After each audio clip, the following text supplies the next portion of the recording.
both sides of the street, and so there are little golf cart trails that go through and then across the street. So there's a fence that goes, of course, along the road, but then there's little breaks in the fence where there's a nice little road that goes up on the golf course. And we've always had a a 4x4 vehicle, a Yukon, an Expedition, something like that, to pull the boat.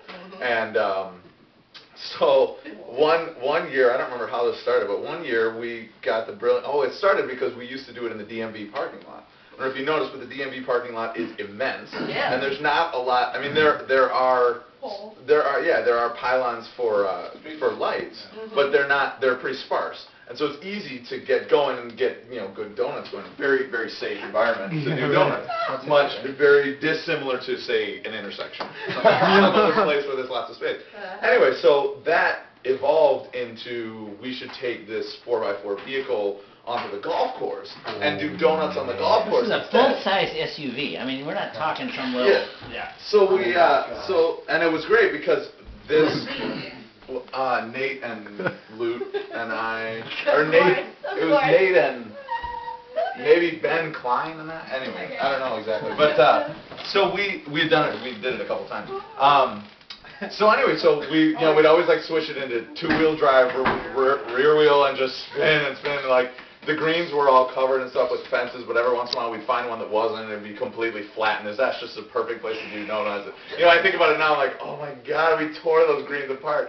Anyway, so the part that was the kicker of the story, so on the other side of the golf course, over by where University Ave, if you're going west on University, before you get to Whitney Way, there's the exit that goes to the right and under over to Whitney Way. And you probably have never noticed this, but when you take that exit, there's a little driveway to the right away, and there's like a little warehouse there, and then there is like a short part of the driveway that actually goes right onto the golf course.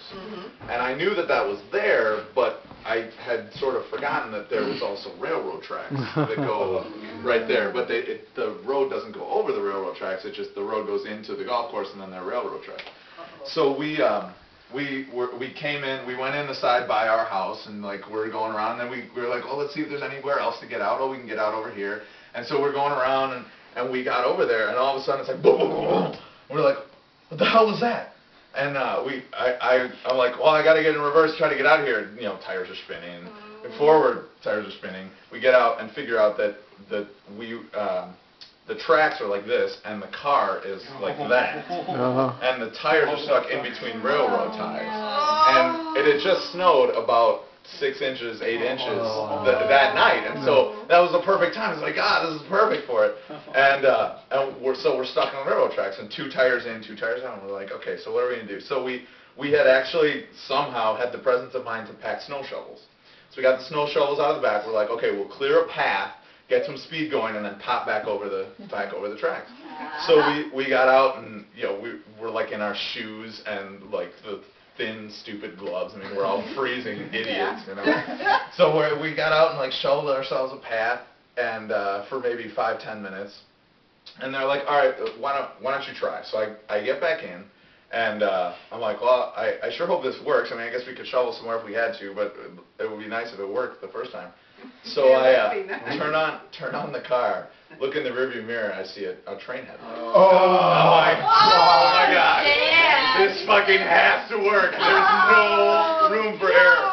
And the only thing that was going through my mind, I'm like, it wouldn't be that I could jump. If we couldn't get it going, I could get clear. Both of the other guys would be fine. We'd get out of the way in plenty of time. But my dad.